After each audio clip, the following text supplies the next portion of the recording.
Welcome to the Ingredients for Success podcast. I'm Jackie Rizzo, and today we have one of the co-founders of Everipe Smoothies with us, Kerry Roberts. Kerry, thank you so much for joining us. Thank you for having me. Yeah, I would love to hear the story about what led you into functional food industry and to start Everipe Smoothies. Absolutely. So I can take no credit for the creation of our concept. That goes to my co-founder, Greg, who comes from a specialty food background. His grandfather started a chain of specialty grocery stores in Toronto. He left the family business and started to want to eat with more health in mind and started to smoothie every morning. And he found himself chopping all these fresh fruits. He was researching superfoods. He had his pantry lined up with labels of seeds and nuts and spices. And, one of my favorite quotes is he said he felt like he was baking a cake every morning to get out the door. And it was just so cumbersome to eat really well and have a nutrient-dense smoothie. And so he switched to powders and would have these big tubs arrive at the doorstep and, stir it up with water and kind of hold his nose and chug it down, and just felt like he was eating like an astronaut. There was just no joy in that. And he set out to not start a business like most sort of, founders. He really set out to try to find something in the space between, something that had all the convenience of that powder that he could get out the door so quickly, and yet all of the sensory joy of seeing real foods and knowing exactly what he was consuming. And when he couldn't find that was the sort of the inspiration for trying to create something himself. And he partnered with a local chef and a holistic nutritionist. And the brief was, can we create something with all the ease of powder, all the beauty and sensory experience of real food, and can we make it really easy? And that discovery process led them to freeze drying, which is really the eureka that makes Everipe so unique. It is, and I really appreciate the freeze drying. When we had a conversation last week, you mentioned freeze drying and even the history behind that. I would love it if you would share a little bit more with our viewers. Why did he decide freeze drying the fruits? For sure. I'll start with a little story, actually. He visited his father in Florida right before he set out on this discovery process. And his father is a snowbird, goes from Canada down to Florida. And every Sunday night, Greg's dad would lay out mason jars and then layer cereal, grain, nuts, seeds. And he would have this for the week ahead. And Greg watched him do this and thought, oh my gosh, if I could do this for my smoothie, that would be incredible. And so they didn't necessarily set out to find something shelf stable, but when they stumbled upon freeze drying, it became, it really unlocked so many benefits. And you speak to the history, and I love to geek out on it for a little bit because it's just so super cool. The origins of freeze drying don't really come from a laboratory. They are found hundreds of years ago, high in the Andes Mountains. The Incan tribes used to take potatoes and they would sink them in cold glacial streams, and then they would lay them out on the rocks in the sun and then stomp on them, like almost like great winemaking, stomp on them to flatten them, take all of the moisture out and lay them out to dry. And they had no idea what they were uncovering scientifically. All they knew was that these potatoes never seemed to go bad, and they were safe as they traveled from village to village. And the technology, the art really of that went dormant for hundreds of years until, more recent NASA and the military, really uncovered that this was an unbelievable way to feed people, to preserve nutrition, and to have food that didn't go bad. And so, if I could keep going, a sort of PSA for freeze drying for a few minutes, it maintains 98% of the nutrients. So the cellular structure, this is this is what's inside our smoothies. So here is a bowl of the fruits in every packet. We start out looking like this. We store in your pantry. If you open that up, you get this beautiful bowl of fruits, and then the superfoods, to boost all of that nutrition. And these will never go bad. Once you remove the water, you remove all of this, sciencey stuff that happens that creates mold. And you're left with a beautiful fruit. You see what you're eating. The cellular structure is intact, which means all the good stuff, the nutrients, the fiber, all still there. And now we store in your pantry, and we're super lightweight and easy. You just blend us up with a cup of ice, a cup of water, and you're good to go. And then the last thing I'll say just about freeze drying is, we really see it as a big and burgeoning opportunity to avoid landfill. I mean, it's just heartbreaking when we hear today that 60% of fruits and vegetables are ending up in landfill because they're not pretty enough to make it to the grocery store, or we don't finish them in time, the restaurant, food service industry. And so to take a fruit and make it forever ripe via freeze drying is just such a wonderful opportunity to help change the food system.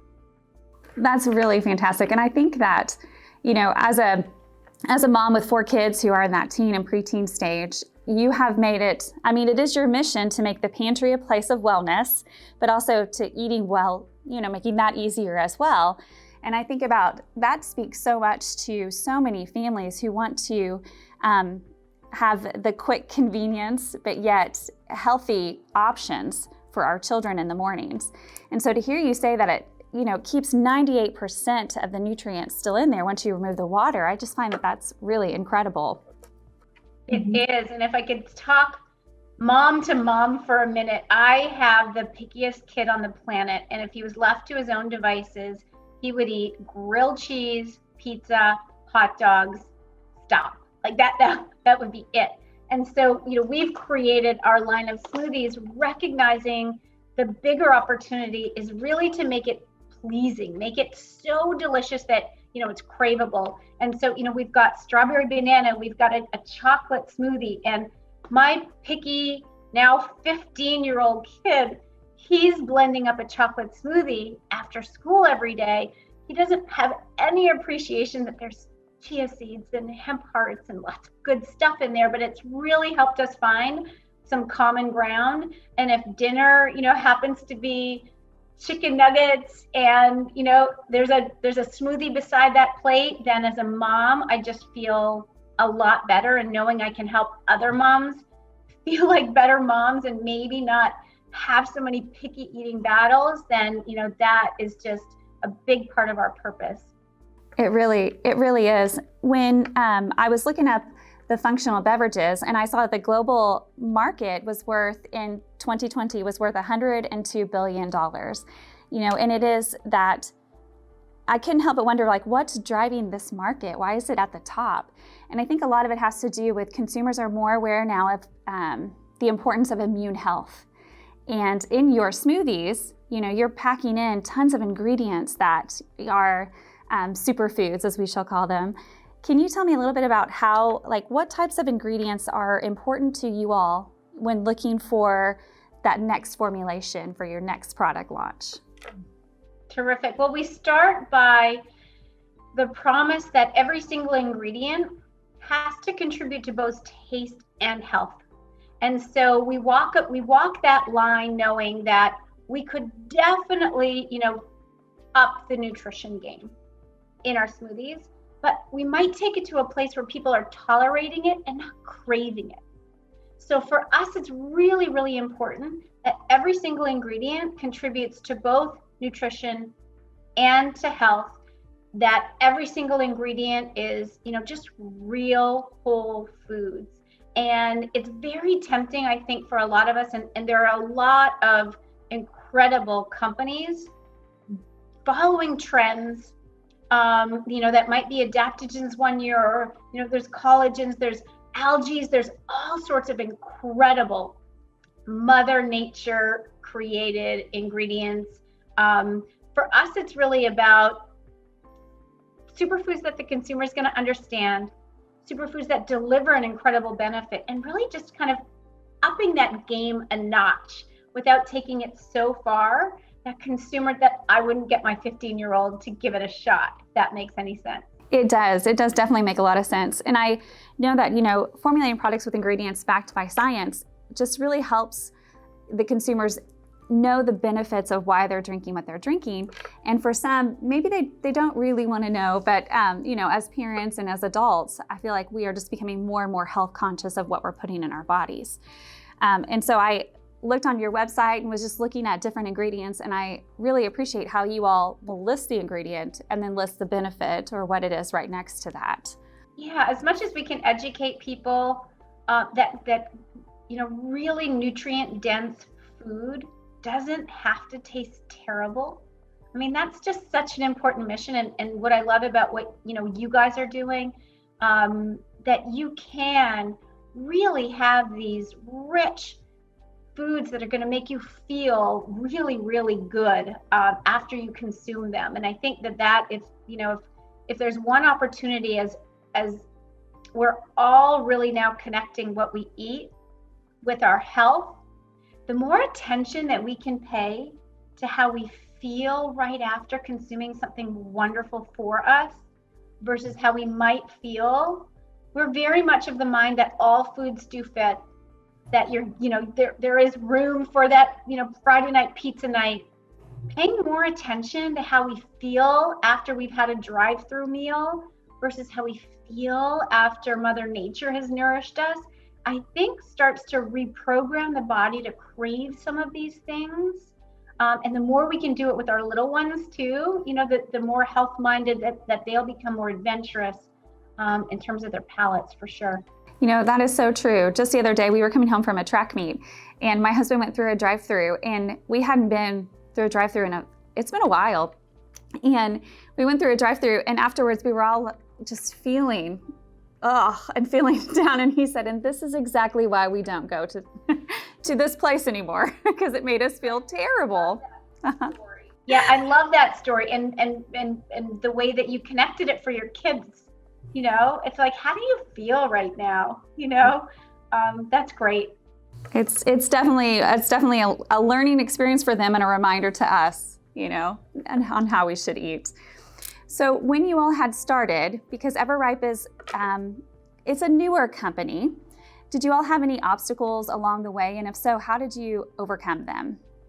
Goodness, this could be a whole other podcast of the hurdle after hurdle of being a startup entrepreneur, for sure. I would say, the biggest is the tragic year that we've all been through, the pandemic. It's definitely offered, an opportunity for us to help more people, who are at home, who want foods delivered at home.